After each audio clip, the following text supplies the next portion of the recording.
The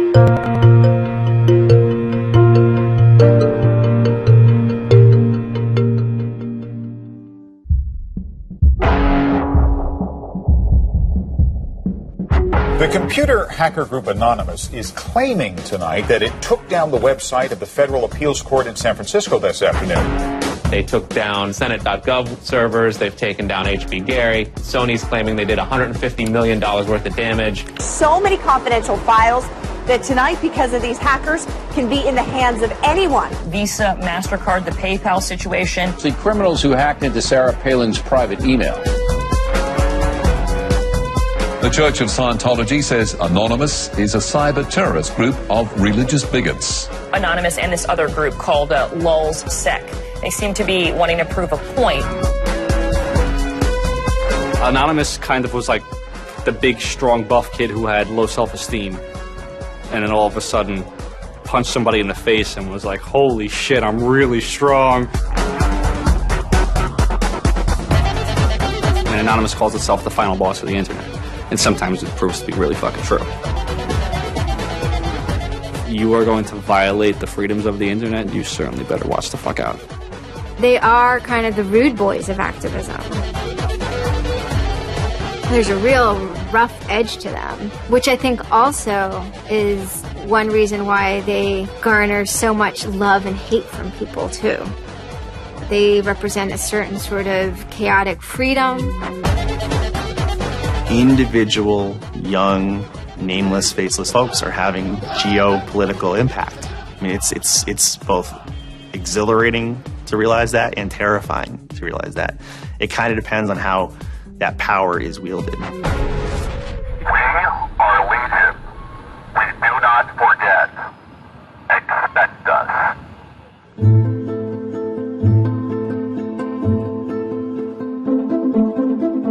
We stand for freedom. We stand for freedom of speech, the power of the people, the ability for them to protest against the government, to right wrongs. No censorship, especially online, but also in real life. We have members throughout society and all stratas of it worldwide. Yet we have no leadership. It's one voice. It's not individual voices. That's why we don't show our faces. That's why we don't give our names. We're speaking as one, and it's a collective. Good timing. I would love to live in a country where the government fears its citizens and not the other way around. But right now, plenty of anonymous actors are in hiding because of fear of reprisals by the government. I've been called many things. There's unpatriotic. That we're just a bunch of children sitting in our parents' basement. I got called a terrorist sympathizer. We've been called kids, we've been called cyberbullies, we've been called hooligans, and, you know, sometimes those words aren't entirely unfair, but this is a serious political movement. No one, in the general public really seems to get it. What they don't seem to get is that the ability for Anonymous to be everything and anything is its power. Anonymous is a series of relationships, hundreds and hundreds of people who are very active in it and who have varying skill sets and who have varying issues they want to advance and who are collaborating in different ways each day. They're a little bit like a prism or kaleidoscope. They've got many different facets and many different sides. Of course, when you spend enough time with them, you start to get a sort of feel or texture that's not just random, right? Yet it's very multifaceted, very rich, which does span from the quite lighthearted to the very, very serious. Bob Dylan had a line in a song just saying, to live outside the law, you must be honest. They might do something which isn't technically correct, maybe it's not legally correct, but they're doing it for purposes that in their minds at least are ethical.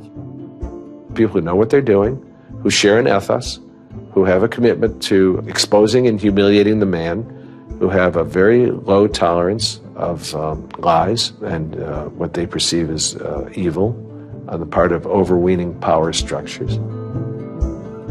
They share information, they share tools and techniques, and they are currently having a very good time. The hacker culture, as we know it, really sprang from one place. It was MIT, and it was specifically the people in the Model Railroad Club, the Tech Model Railroad Club. Hacking originated as humorous pranks. When the guys at MIT put a Volkswagen up on top of the dome of the building, and people woke up and saw the car up there in the morning, or they measured a bridge by the body lengths of somebody. I would say his name was Brian, and discovered the bridge over the Charles River was, 822 Brians. These are funny things. That's where hacking originated, and it migrated into engineering and computer communities. It's witty. It's pranks.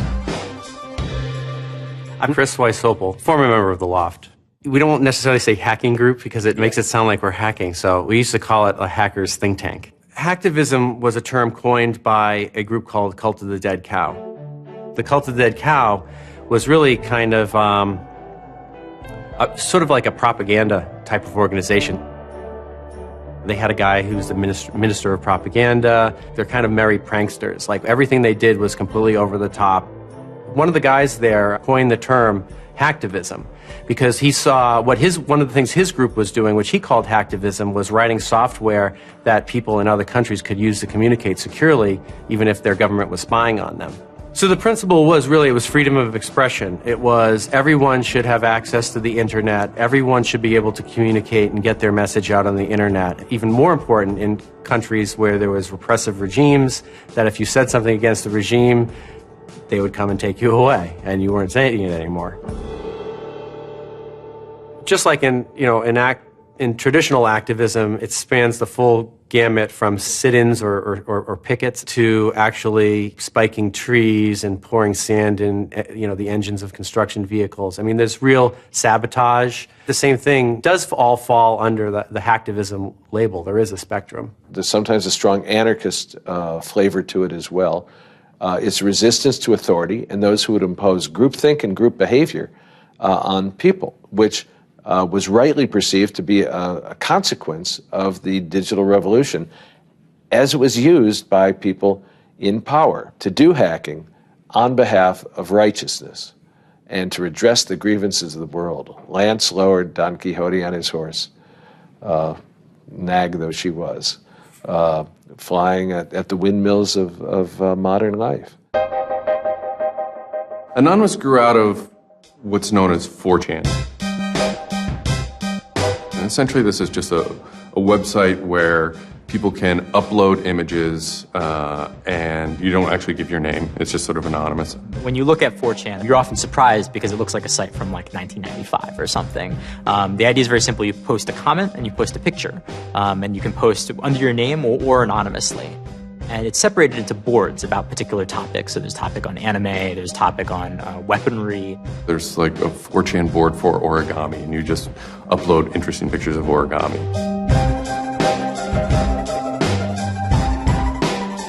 And then there was a group called the B board, which essentially was for like anything goes. The first time anybody goes on B, it's kind of an instant revulsion. Because there's never a time that you go on there where you don't see something horrible. That instantly puts off a lot of people. The idea is post something that can never be unseen. Half of the posts on B are there specifically to make people not want to come back to B. It's what you get when people are allowed to express themselves with absolutely no restriction whatsoever. It's the kind of sum of human imagination when people can get together and think together without any limits or parameters. It's the most vile, disgusting, and funny thing on the internet.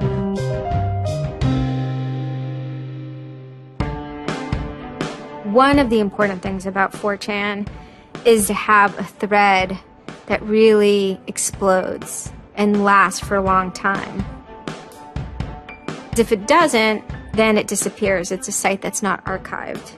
So it creates conditions for anything that grabs attention at some level.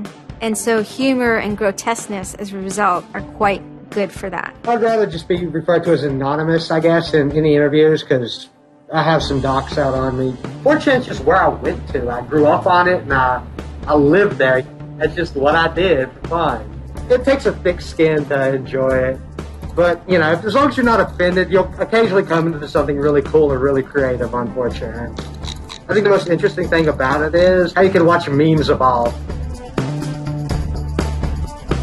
You'll see something posted one day, and then a week later it's got 50,000 derivatives of it.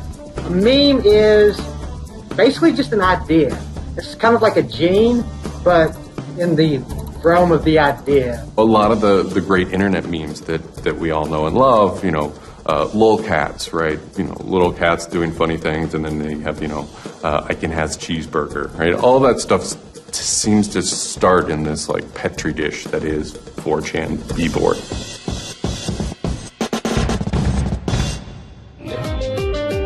Say it publicly and you're insane. Chocolate rain. Name any meme from the last about 6 years, and I'll bet you either in its first posting ever was on 4chan, or at least one of its earliest revisions that became what it was on 4chan. I can see the food situation is so we'll be on our way.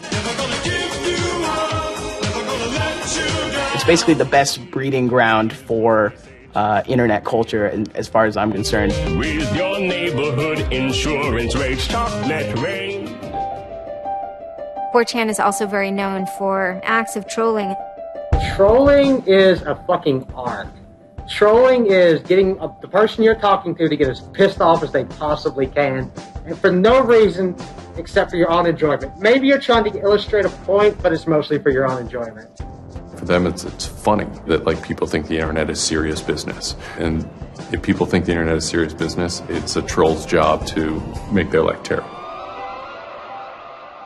The idea of anonymous came initially as a joke. I mean, somebody suggested that, what if the whole site, what if 4chan, what if B was just one person?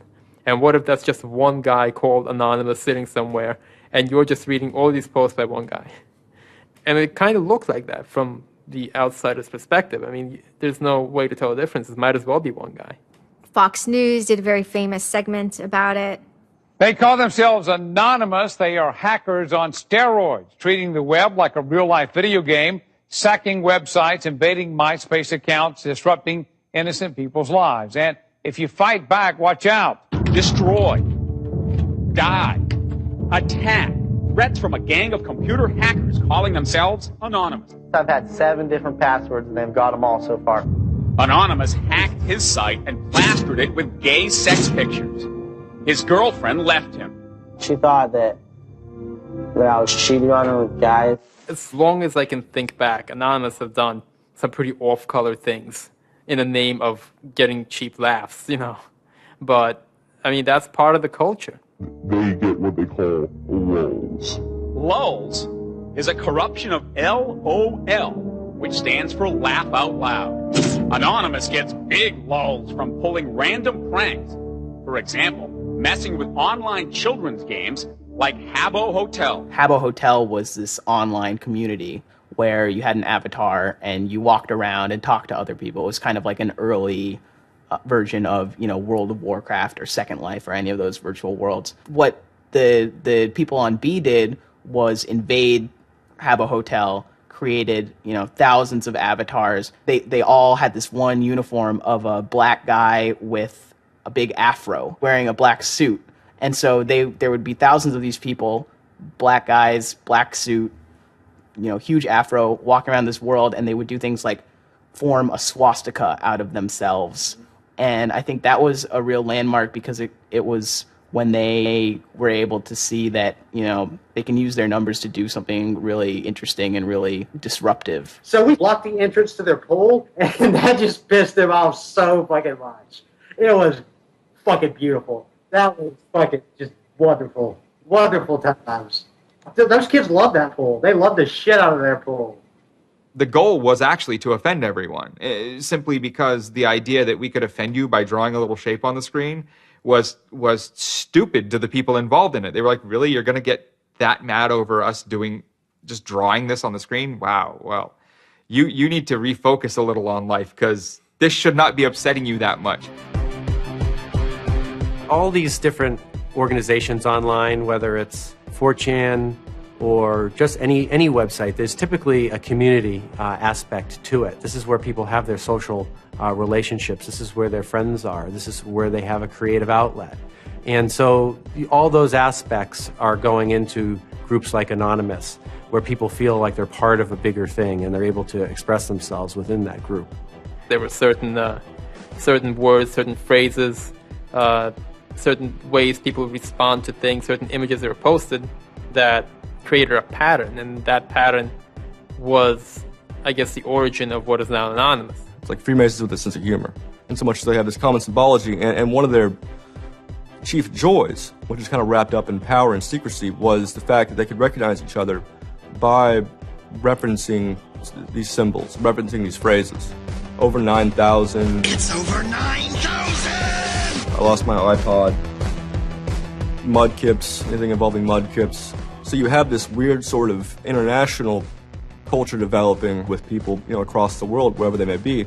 In late 06 and, into early 07, there's a bit of a sea change where instead of just posting a bunch of content or randomly saying we're going to go over to some website and post a bunch of dirty comments against someone, it becomes a little more organized. Welcome to the Hal Turner Show. They went after a guy named Hal Turner. I am being discriminated against because I'm white. Hal Turner was a neo-Nazi who was, big online and had a podcast. I think that the 14th Amendment was not ratified properly, and I think, therefore, it is still okay to have Negroes as slaves in America. The first time I heard about Hal Turner is he was knocking somebody on 4chan. There's a million neo-Nazis out there. But he started picking on our dudes, so we had to go to our dude's fucking defense, and it just so happened that he was a neo-Nazi, so that's a big reason that he's a fucking dickface. Who are you? Where are you calling from? Hola, Hal. This is Pedro. Spick, don't San call. Diego. He was just a horribly racist radio personality who seemed to handle it well when you called in. Like, he could handle being berated by Anonymous. And that made it very interesting. It made it a bit of a challenge. It wasn't some guy who just either crumbled or stopped answering the phone. It was a guy who would yell back. Hal Turner wasn't the first, actual person that, Anonymous had caused trouble for, but the circumstances ended up being significant. They DDoS'd his website, stuff like that, costing him thousands of dollars, bandwidth fees. Denial of service has been around for a long, long time. The equivalent of if you, for some reason wanted to disrupt a bus service, right? You can hire 1,000 extras to all go and line up at the bus station, right, and get on the bus. And so that anyone who was really trying to get on the bus couldn't do it, right? It's as simple as that. When you stop trying to visit, website goes back up, no permanent damage. We DDoSed him, and then we kind of trolled him in real life. We sent countless pizzas to his house. We signed him up for escorts on Craigslist. We sent a bunch of pallets of industrial materials to his house, which he ultimately had to foot the bill for. And basically, we destroyed his ability to pay for his radio show, and that took him off the internet.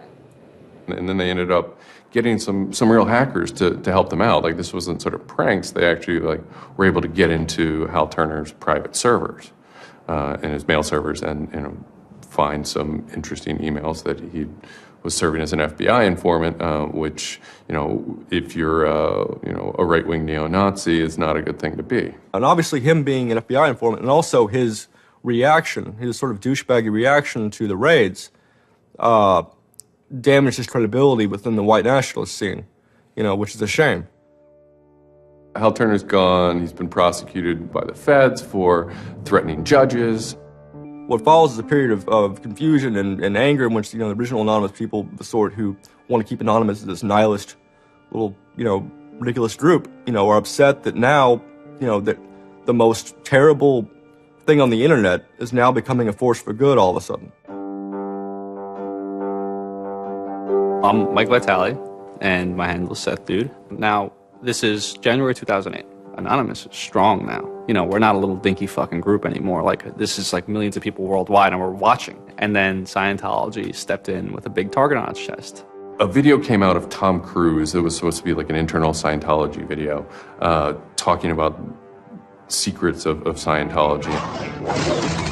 Being a Scientologist, when you drive past an accident, it's not like anyone else.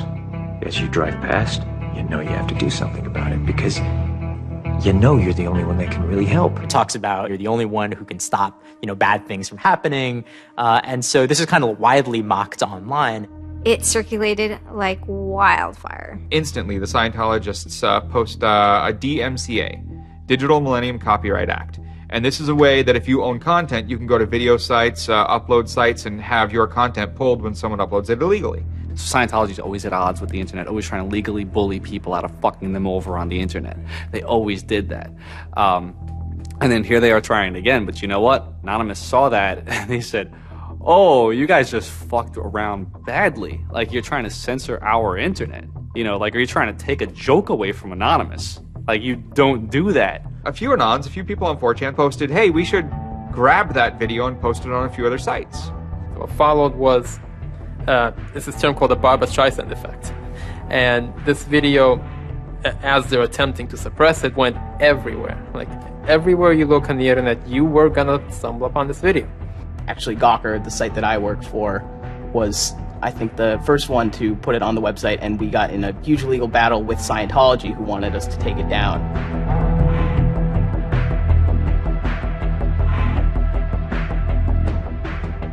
Scientology is an interesting target because in some ways it's the perfect inversion of what geeks and hackers value.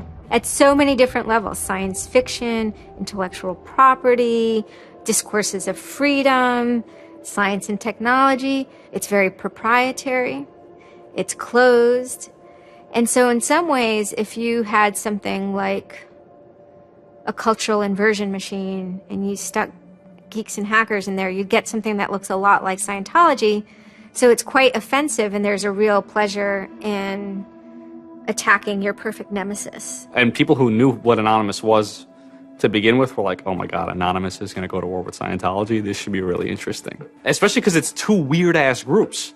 I mean, I've been an Anon for a long fucking time. I know Anonymous is really strange. They're weird, and the stuff we like is weird, and it's really not mainstream at all. Now you have Scientology. Also really weird. A lot of crazy shit goes down. Anybody on the outside who's seeing this is going, let's watch these two retards fight. Like, both their pants are going to fall down, they're going to triple, and it's going to hurt everybody, and it's going to be hysterical.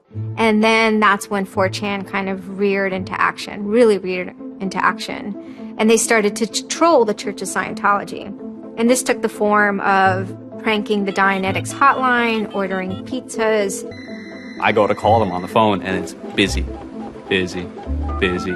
And that's their main fucking Dianetics hotline. Their Dianetics 800 number, you can't get through because Anons have completely fucking clogged it. And just probably saying stupid shit. The whole idea was just you call them just to keep them on the phone. What's an Elron? How do I Dianetics my face? They were not expecting that, and they couldn't handle it. I'm Brian Mettenbrink.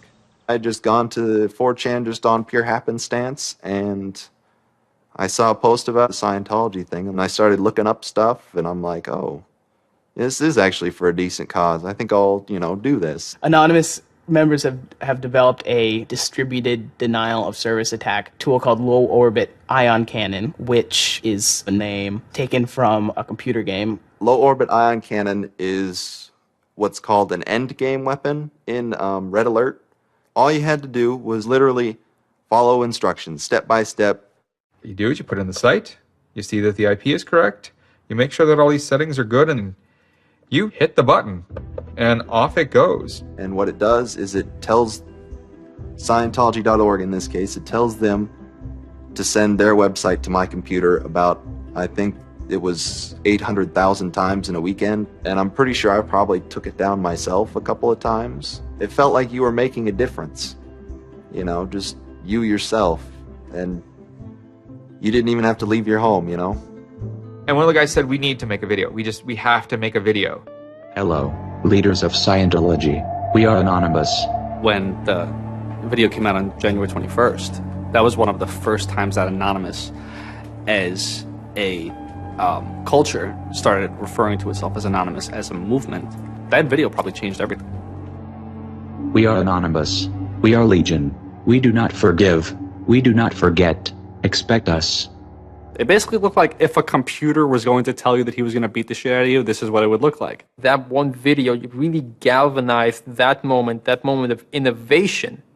That's exactly like with that video, internet activism, as it's known today, was born. And you just see this consensus forming that it's going to happen. So we made the code of conduct. Don't bring weapons. Dress accordingly. Cover your faces, because they will try and find out who you are and screw with your life. Rule number 17.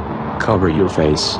This will prevent your identification from videos taken by hostiles. Scientology has a history of harassing, stalking, and just generally doing horrible things to its critics.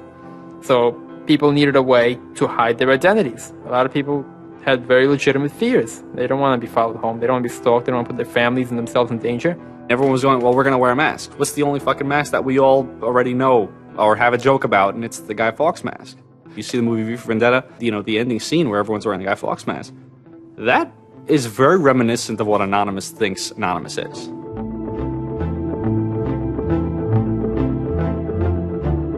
We wanted to represent anonymity in some way when it moved into real life.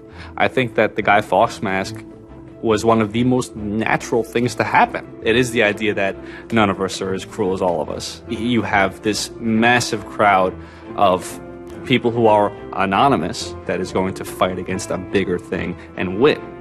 Even after watching the video, it's like, yeah, this is great, but who's actually going to do it? Who's gonna step up? Are people actually gonna get out of their house? And I guess we were really affected by the stereotype of that whole community, there being internet nerds, that too afraid to leave their mom's basements. No one thought that they were gonna come out. This is me on the way there. I haven't slept. I'm very fucking tired. And I remember going to the park that day, and it's really fucking early in the morning, which I thought was a bad idea. And I'm smoking a cigarette, and I'm looking around like, where the fuck is everybody? There's nobody here. So here I am, sitting in Bryant Park, waiting for the other announcers to show up. I remember thinking like, oh fuck, like, am I gonna be the only one in the park? Am I gonna walk to Scientology with fucking 6 or 7 people? Which totally defeats the entire purpose of this, because now they could single me out, Then I get up and I start walking around, and I see there's a lot of green balloons over there for some reason. On the other side of the park, there was like fucking 200 people. There was Guy Fawkes masks everywhere, and I'm like, holy shit, this is huge. There's a fucking lot of us. That's pretty good. I had no idea how many Anons there were until we started moving. And it just fucking got bigger. I remember walking through Times Square, and everybody in Times Square was an Anon. This is like a fucking 1,000-person per fucking minute foot traffic area. And everywhere I'm looking, I'm seeing fucking Anon symbols. It was fucking wild. It was really wild.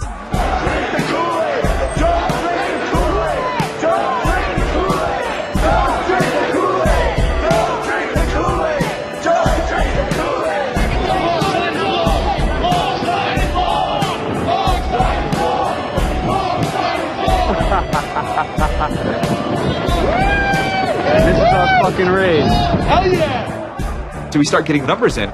And Sydney. We're thinking that it's going to be 50 people. And before 10 a.m., before even time, there's already 50 people there. And there's still streams of people walking down the streets. A couple hours into it, because I didn't go to bed until 1 in the morning, you're looking at Sydney as, wow, there's 250 people in Sydney. The cops are estimating higher than that for their reports. What just happened? Adelaide, Perth, and Melbourne happened. And, over 200 at each of them. We nearly broke 1,000 leaving Australia. Now, the next protest was Tel Aviv, which had actually gotten its first Scientology building right before this. There were Palestinians and Israelis at this protest, both holding their flags, and at one point they actually switched flags and held up each other's flags and whatnot. It was awesome to see. I call our guy in London, Britanon, and I say, hey, what's going on there? And he's like, did you just get out of bed? I said, yeah, I haven't even turned on the computer. I just figured I'd call you. And he said, we've got 600 people, and the cops are really, really mad at me. All the major cities were having hundreds of people come out. It was massive. Clearwater had like 300 people. I don't think anyone beat out LA. I think LA had over 1,000 people. The thing that happened was something completely different, and hundreds of people from every city just swarmed the streets. It was kind of overwhelming, a little even scary, but scary in a good way. Soon, we're at around the 10,000 mark, and we were joking the whole time, over 9,000, one of those memes. It was too surreal. It was not believable. You go by what name? We are anonymous. It was very empowering, especially after people saw the thousands of people showing up. This was it. We owned the world at that point. We all met each other. The idea of an anon is you're fucking alone until you get to 4chan, and then these people all think like you, And all of a sudden, you're not alone. You are with fucking 500 others, they all know the same jokes as you. They all clearly have similar interests as you. Here's your culture. You meet your own people finally. It's perhaps a little surprising. It's not just preteens or teenagers. There's a far more even mix of males and females than you would imagine otherwise. And there were a lot of these so-called guys who weren't socially good. They were very awkward. They still lived at home at 23, half of them virgins. And I'll tell you, the amount of those people who got laid from these protests happening is in the thousands that would not have for years probably. That's why those protests were so important. It was a chance to finally meet other people that were previously anonymous and unknown, and hence it was the moment of the end of their anonymity.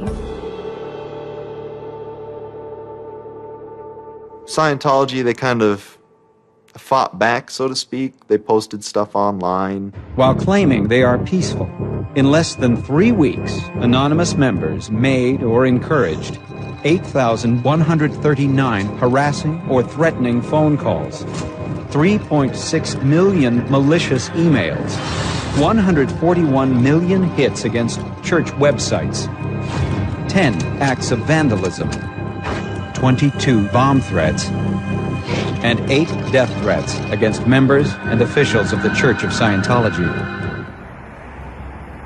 They wanted to find me. They did. They hired PIs. They started taking pictures of us, threatening to sue us. I did the whole low-orbit ion cannon stuff, and then I pretty much just went about my life after that for, I think it's 6 months, and then the FBI showed up here at my parents' house. 2 men got out of the car and took Flashed their jackets off and laid their guns on the front seat and came up to ask us if Brian was home and explained that they were the FBI and they were looking for Brian, and I've never been so scared. I did the second most damage is what Scientology said. I sent the second most out of everybody. So I got the maximum for my category, which was 1 year in prison and 1 year supervised release. I think, the way I feel is for what I did was one of the most, lopsided punishments I've ever, read about or heard of. Yeah, I think it's ridiculous, especially the year supervised release where I can't touch a computer for a year. I'm not sure what that's supposed to solve, except make my life difficult. So that computer behind me back there, I could go back to prison if I went over and touched it. I'm very proud of what he did. He stood up for what he believed in. I never would even dream of hurting anybody, It's just not me.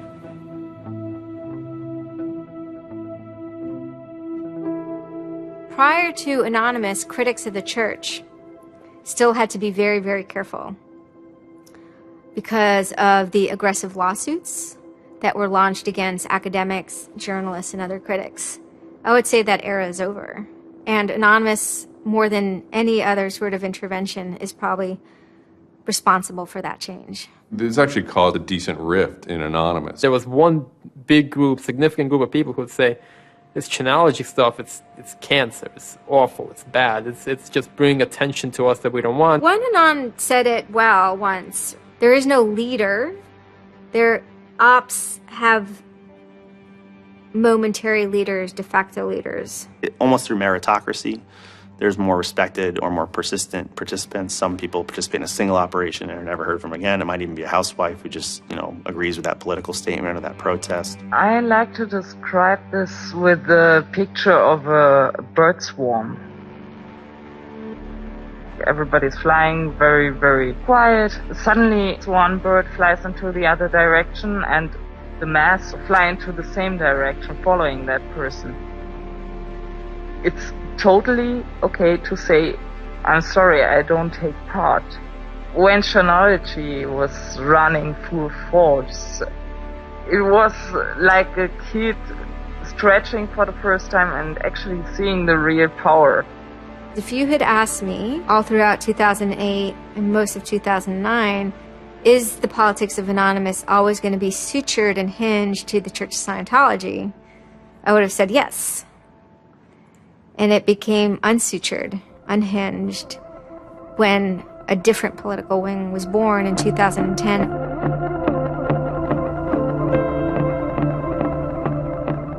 It is our task to find secret, abusive plans and expose them where they can be opposed before they are implemented. The interesting thing about someone like Assange is that he actually also sprang from, a hacker culture. It's a mentality of spreading information. Julian was Mendax. He was the greatest hacker that ever walked the face of the earth when I was a kid. I mean, they rumored he could move satellites around in space by hacking into NASA. Maybe it never happened, but it was a myth that kept young kids like me wanting to plug a computer into a modem and see if I can move some satellites around. WikiLeaks is an instantiation of the hacker ethos. Truth wants to be free, and we want to liberate it.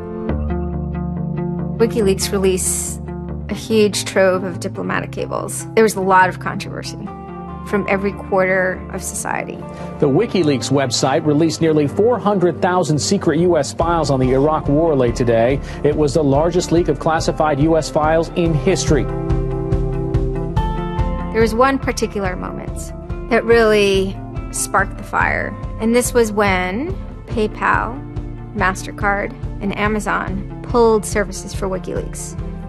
So all of a sudden, there's no way to actually process donations to WikiLeaks. And then people went and found neo-Nazi groups. Visa and MasterCard were perfectly fine with you being able to PayPal being able to make donations to them. But WikiLeaks, no. I think WikiLeaks is doing a good thing. It's just a total hypocrisy. They got their little fucking banking mafia to fuck, WikiLeaks over. People were incredibly angry. There was a real sense of rage. Anonymous DOSed PayPal. They were pissed. The numbers of participants were massive. And they managed over the course of a couple of days to disable the websites of MasterCard and PayPal. It was beautiful. Because what you had is people finally stood up for something.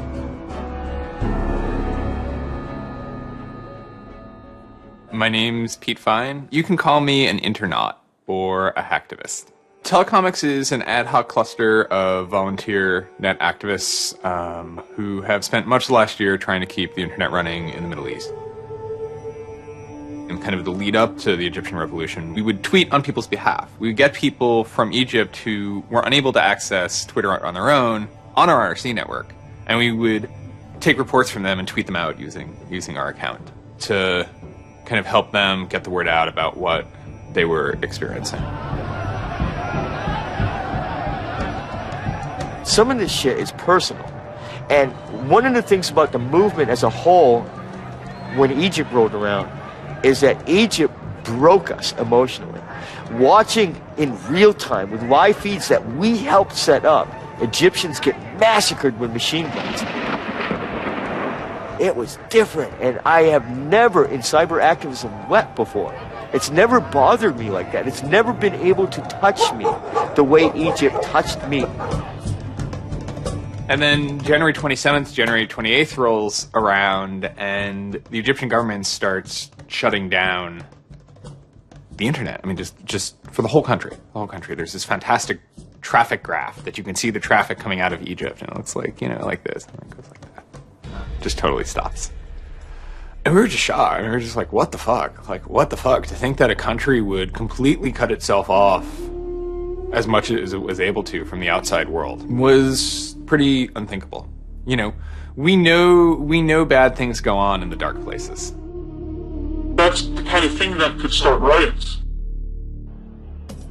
I think when Mubarak did what he did, I think it really upset people here as well as in the Middle East. I put myself in their place, and I found myself in a desert of nothingness because he just wiped out everything that my world incorporated. That just showed me and everybody else that the same thing can happen at any time, at anywhere, in any government. Anonymous and the people on the internet stood up and said, go fuck yourself. You want to shut down their internet? Fine. The people on the internet will show them how to turn it back on. A lot of my friends helped with encryption, helped people on the ground in those countries validate SSL keys and certificates, and really showed them how to subvert their government and become free. And then Telecomics started to tweet connections to the internet, dial-up connections. In Egypt, the care package we put together included some kind of our comms information, the ham radio and dial modem details. In total, we helped coordinate and run about 500 dial-up modem lines. We also Googled up treatments for tear gas and other kind of basic medical treatment and found folks who could translate that into Arabic. Sort of put this together in a nice one-page PDF and fax, and off it goes. President Hosni Mubarak has decided to step down from the office of President of the Republic.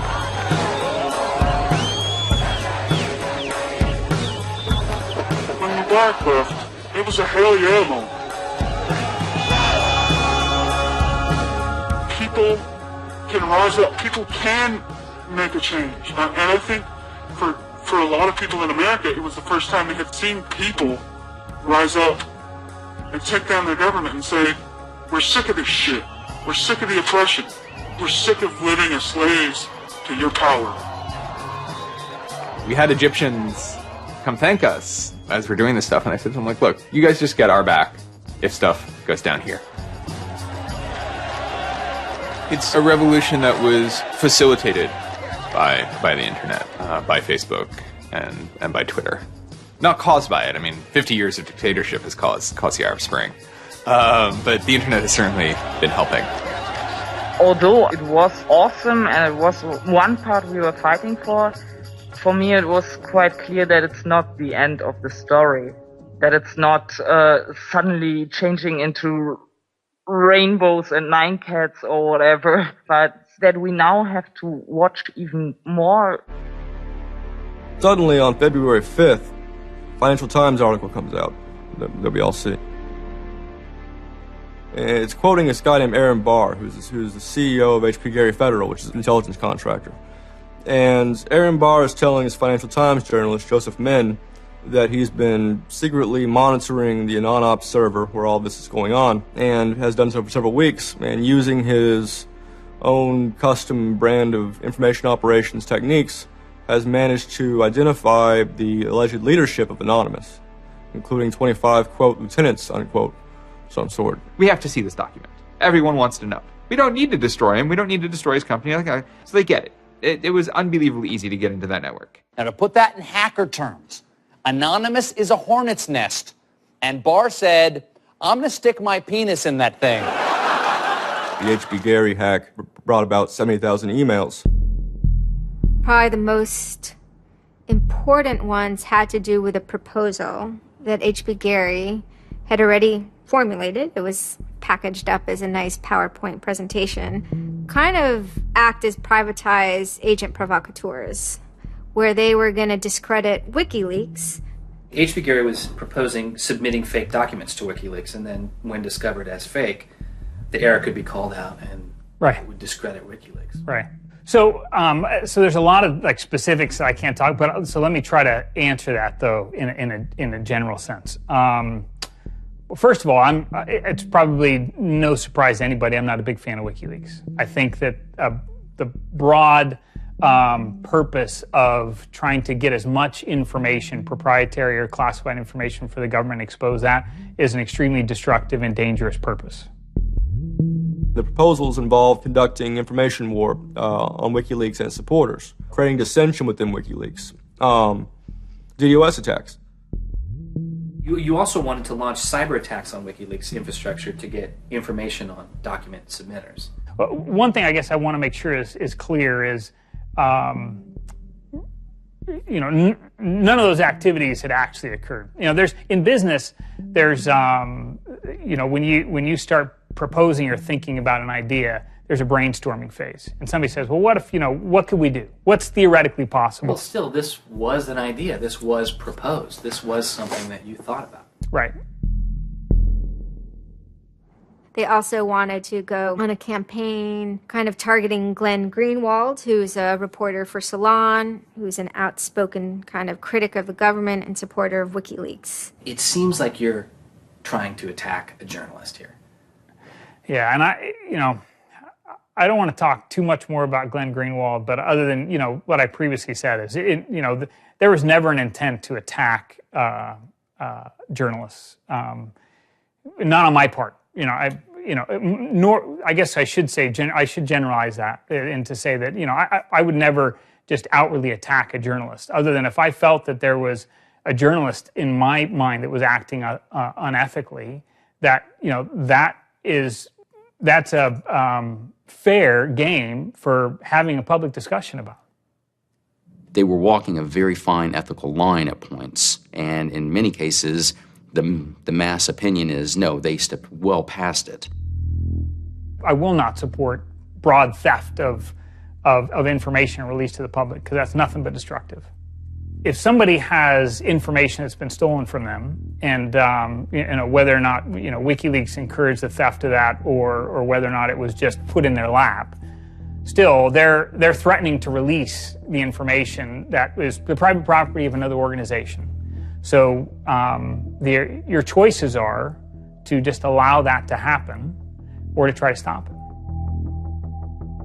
How offensive is too offensive? We've certainly seen a lot of strategy coming out of governments across the world now saying, publicly admitting that they need to develop better offensive strategies in cybersecurity, because defense as a whole, it isn't enough. It never is enough. In the court of public opinion, that took H.B. Gary quickly from being a perceived victim to being a perceived villain themselves. It was becoming harder and harder to distinguish the good guys from the bad guys.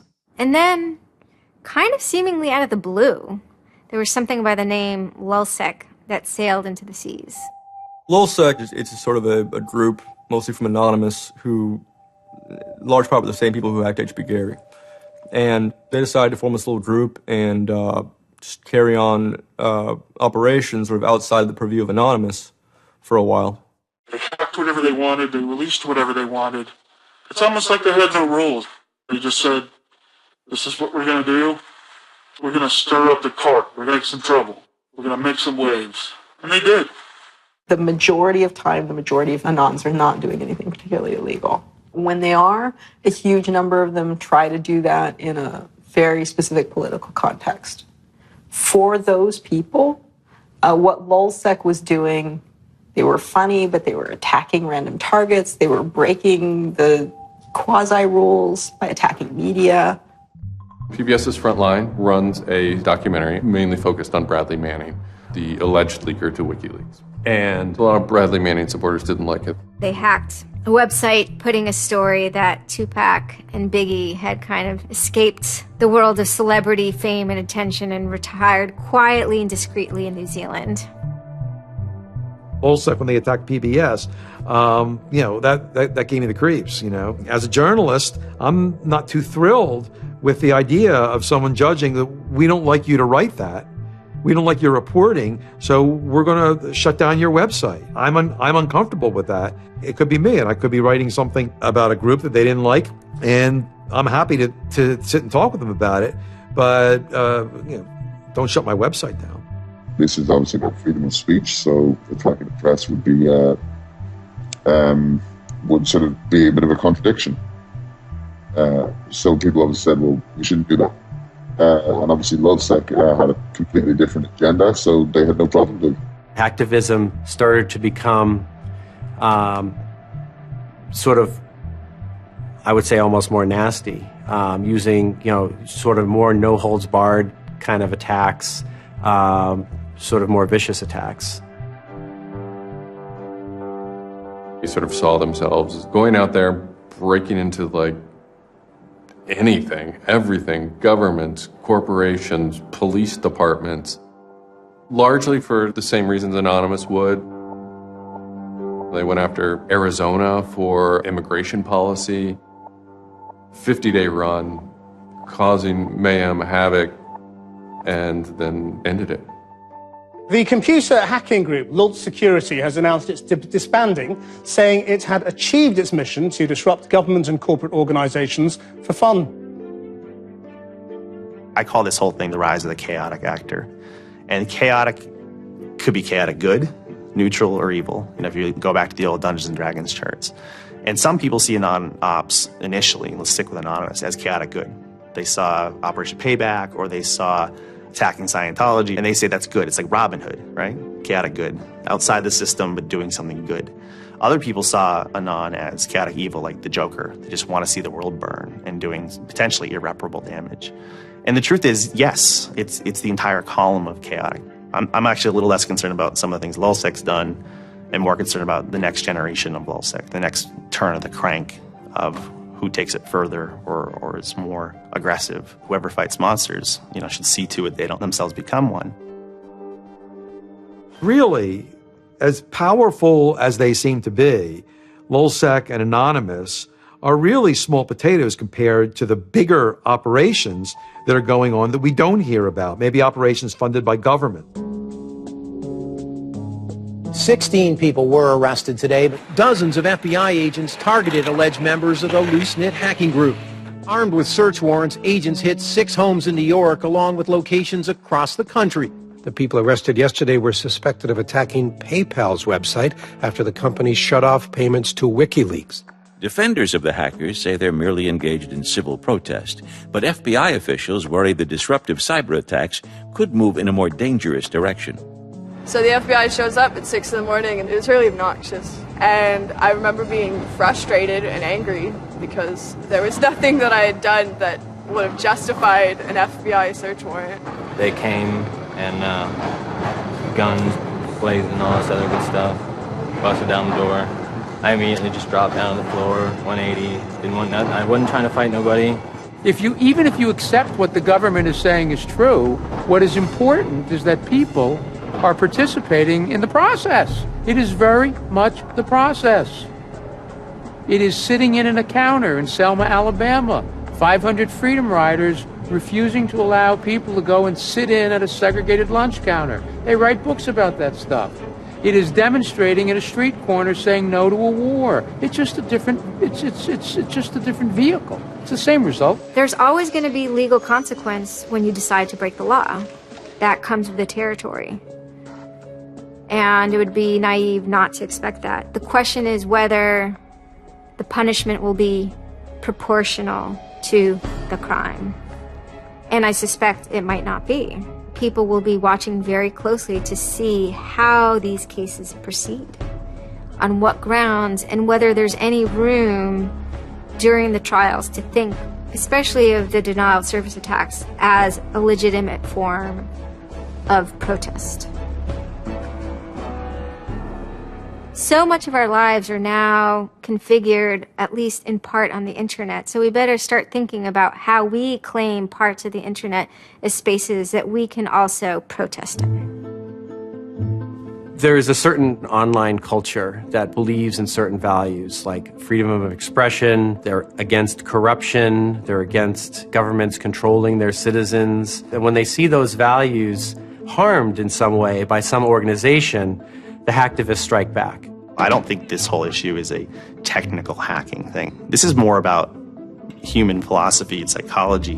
What's motivating us? Why is there so much unrest or disenfranchisement or anger that would lead people to want to take matters in their own hands and join these? Whether you think it's bad or not is irrelevant. It's not going away. The part of me that likes the ability to have rapid destabilization and change loves this. The part that knows how powerful it is means it's a force multiplier for good or for evil. And how that power is wielded and how we want to self-regulate is going to be the most deciding factor in if this is a menace or a benefit. I certainly don't think most of the conversations in law enforcement or the government are informed enough to know how to deal with this. I suppose the question you really want to ask is, would I do it again? And honestly, after thinking about it, I felt that I did what was right. I had a belief, I still do, that what I did was the right thing, and hopefully someone got some good out of it. You know, I'd love to think that maybe I stopped someone from joining a cult. You know, probably wouldn't tell on myself next time, but you know, I don't think I would have changed a single thing other than the whole talking to the FBI thing. Just that little Yeah, just the little detail that kind of changed everything. Yeah. I'm angry. Occasionally I have small breakdown moments of terror. But I haven't stopped believing what I believed. I haven't stopped wanting to fight. I haven't stopped caring. Show me what democracy looks like! Show me what democracy looks like! There's a lot of people in Anonymous who feel very deeply and very sincerely about their contribution towards democracy around the world. And I think that's one of the main things that I'm most proud of about Anonymous. There are things that I'm not proud of about Anonymous, but we stand against censorship and we stand against oppressive governments, even our own. It's a very noble thing. And history teaches us that change simply doesn't come with flowers. It doesn't work. No? If they say I'm a criminal, damn, well, then I will be one. I don't care if you're a Democrat or a Republican or an independent or if you like Ron Paul or if you worship pigeons or Scientology or if you're Catholic or atheist or Methodist. I don't care about that. Your opinion matters. I don't care if I disagree with it. I don't care if I hate your guts. Your opinion matters.